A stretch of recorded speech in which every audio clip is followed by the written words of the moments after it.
Hello বন্ধুরা, আজকে মাংসের রেসিপি।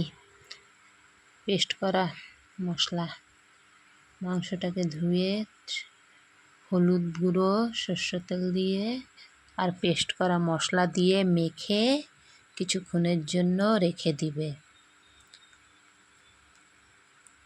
এখন এটার মধ্যে পেঁয়াজ কুচি দিয়ে মেখে ততক্ষণ আলু ফ্রাই করে নিচ্ছে।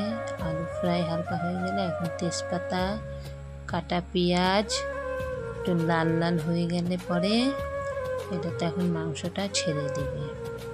একটু কষানো হয়ে গেলে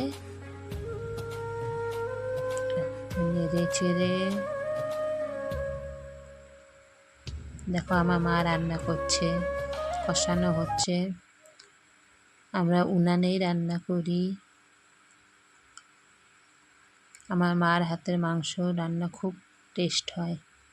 এখন এটাতে আলু ঢেলে ভেজে দিচ্ছে। নেড়ে চেড়ে এই যে মাংস আমাদের কষানো হয়ে গেল। এখন জল দিবে, জল দিয়ে 10-15 মিনিট উনানে ছেড়ে দিবে। তারপরে মাংসটা নামিয়ে ফেলবে। এখন কষাচ্ছে, এখন জল ঢেলে দিল পরিমাণ মতো। আপনারা যে যত দিতে পারেন, যে হিসাবে খান। এখন মাংস তৈরি হয়ে গেল। এখন মাংস খাওয়ার জন্য রেডি। Thank you.